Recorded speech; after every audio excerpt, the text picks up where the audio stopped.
महादेव। श्री शिवाय नमस्तुभ्यम। कार्तिक मास का पावन महीना चल रहा है और पंडित जी ने यह उपाय बताया है कि यदि हमारी ग्रह दशा खराब चल रही, हमारे जीवन में कुछ अच्छा नहीं हो रहा है, हमने बहुत सारे उपाय करके देख ली लेकिन उसका कोई फल प्राप्त नहीं हो पा रहा, हमें किसी कार्य में सफलता नहीं मिल रही है, चारों तरफ से बीमारियों ने घेर लिया, हमारा कोई भी कार्य अच्छा नहीं हो रहा, तो हमें इस मात्र एक चावल के दाने का उपाय करके ज़रूर देखना चाहिए। तो चलिए यह उपाय देखते हैं। वैसे तो यह उपाय पंडित जी ने शरद पूर्णिमा से लेकर कार्तिक पूर्णिमा के बीच में बताया है, लेकिन यदि आपके कुछ दिन कार्तिक पूर्णिमा तो अभी 15 नवंबर शुक्रवार तक है, 15 नवंबर तो अभी भी हमारे पास काफ़ी टाइम है।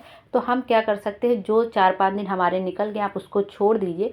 उसके बाद से आज से या कल से ही आप यह उपाय कर सकते हैं। आप सुबह भी कर सकते हैं, दोपहर शाम जब आपका मन पड़े तब आप यह उपाय कर सकते हैं। आपको करना क्या है, मात्र एक चावल का दाना लेना है, आखा चावल का दाना जो कहीं से टूटा फूटा ना हो, खंडित ना हो।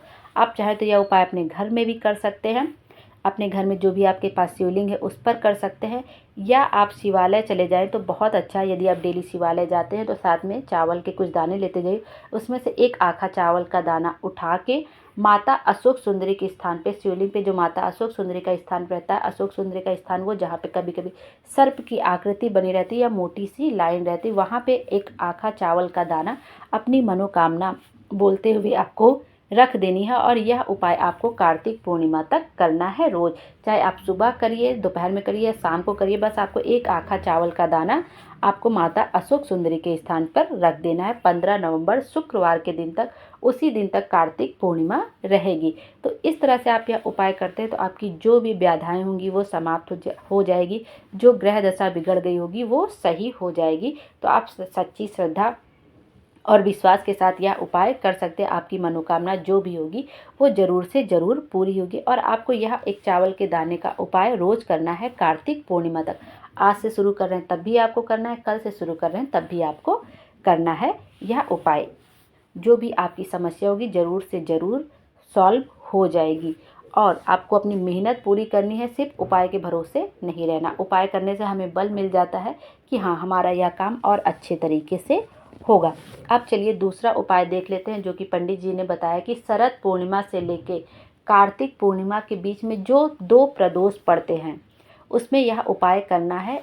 1 चम्मच दूध का उपाय, गौ माता का ही दूध चाहिए, चाहे आपको आधी चम्मच मिले, 2 बूंद मिले, 3 मिले, लेकिन गौ माता का दूध आपको मिल जाए तभी आपको यह उपाय करना है। इस बार जो शरद पूर्णिमा से लेकर कार्तिक पूर्णिमा तक 2 प्रदोष पड़ रही, वो एक प्रदोष 29 अक्टूबर मंगलवार को दिन पड़ रही है प्रदोष, और दूसरी प्रदोष 13 नवंबर दिन बुधवार के दिन पड़ रही है। तो अभी हमारे पास 2 प्रदोष है, वे हमें यह उपाय करना है। अब आपको करना क्या है, प्रदोष काल में, प्रदोष के दिन, प्रदोष काल में, प्रदोष काल का समय वो जब सूरज ढल जाता है, सूरज ढलने वाला होता है, उसके 45 मिनट बाद तक का समय प्रदोष काल रहता है। जैसे सूरज ढल गया उसके 45 मिनट बाद तक का समय प्रदोष काल रहता है।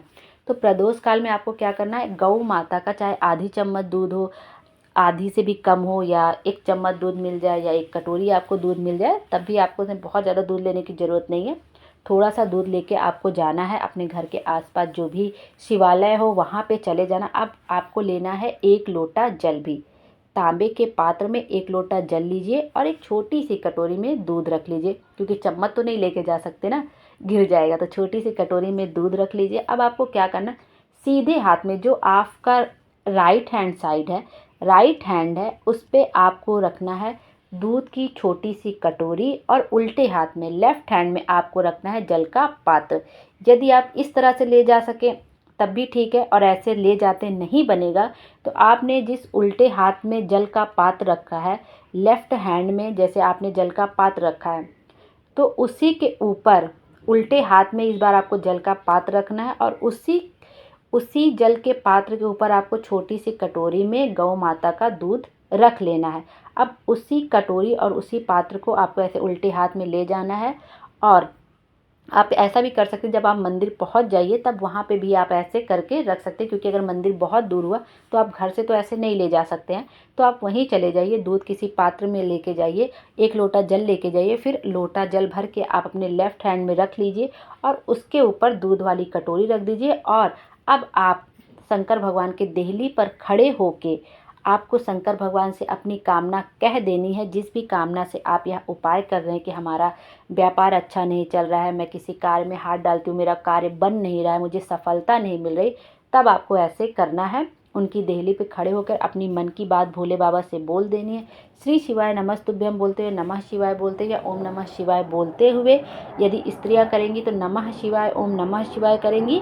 और कहते हुए आपको क्या करना है, शिवालय के अंदर जाना है, उनकी देहली पर खड़े होकर अपनी मन की बात बोल देनी। उसके बाद जो दूध आपने जल के पात्र के ऊपर रखा, उसको माता अशोक सुंदरी के स्थान पे आपको समर्पित करना है और जल का पात्र धीरे धार के साथ आपको शिवलिंग पर समर्पित कर देना है। श्री शिवाय नमस्तुभ्यम बोलते। यदि आप 2 प्रदोष ऐसा कर लेते हैं शरद पूर्णिमा से लेकर कार्तिक पूर्णिमा तक, तो भोले बाबा आपकी कामना जरूर से ज़रूर पूरी कर देते हैं। ऐसा पंडित जी ने बताया है कि आपकी 2 से 3 महीने के अंदर आपकी कामना ज़रूर से ज़रूर पूरी हो जाएगी। और ये आपको उपाय इस शरद पूर्णिमा से लेकर कार्तिक पूर्णिमा के बीच में जो 2 प्रदोष पड़ेंगे उसी में करना है। यदि आप दोनों हाथ में ले जा पाए तो ठीक है, नहीं ले जा पाए तो उल्टे हाथ पे जल का पात्र रख के सीधे हाथ पे दूध की कटोरी रख के ऐसे भी कर सकते हैं, या उल्टे हाथ में ही जल का पात्र रख के उसके ऊपर दूध की कटोरी रख के आप ऐसे भी देहली पे खड़े होकर अपनी मन की बात कहते हुए अशोक सुंदरी के स्थान पे आप दूध समर्पित कर दीजिए और भोले बाबा के शिवलिंग के ऊपर आपको जल समर्पित कर देना। आपकी जो भी मनोकामना होगी वो ज़रूर से ज़रूर पूरी होगी। अब तीसरा उपाय देख लेते हैं, जो कि इस तरह से है। धन संपदा के लिए है, जीवन की सारी समस्या को दूर करने के लिए है, हमारी जो भी मनोकामना है उसको पूरी करने के लिए यह उपाय है। आपको करना क्या है, आपके घर के आसपास जो भी शिवालय है आपको वहाँ जाना है। एक बेलपत्र, एक समी पत्र लेके आपको शिवालय जाना है।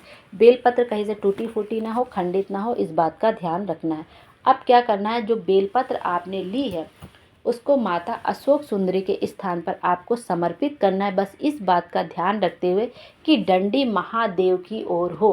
बेलपत्र की डंडी जो जलाधारी बेलपत्र की जो पत्ती है, जहाँ से जल बहकर नीचे गिरता है, जलाधारी से जहाँ जल बहकर नीचे गिरता है, जहाँ पे हम अपना पात्र लगाकर जल झेलते हैं आचमन करने के लिए, बेलपत्र की पत्ती का मुख उस तरफ होगा और डंडी का मुख महादेव की ओर होगा। इस तरह आपको माता अशोक सुंदरी पर बेलपत्र समर्पित करनी, श्री शिवाय नमस्तुभ्यम बोलते हुए या नमः शिवाय बोलते हुए। उसके बाद समी पत्र आपको वैसे ही समर्पित करना है जैसे आपने बेलपत्र समर्पित करी है। डंडी का मुख शिवलिंग की ओर और पत्ती का मुख जलाधारी की ओर। तो इसी तरह से आपको समी पत्र समर्पित करनी है, वैसे कि समी पत्र का जो डंडी है वो जलाधारी की ओर जहाँ से जल बहकर गिरता है, और डंडी का मुख महादेव की ओर। ऐसे करके जैसे बेलपत्र समर्पित करनी वैसे ही शिवलिंग पर आपको समीपत्र समर्पित कर देना है, डंडी महादेव की ओर करके।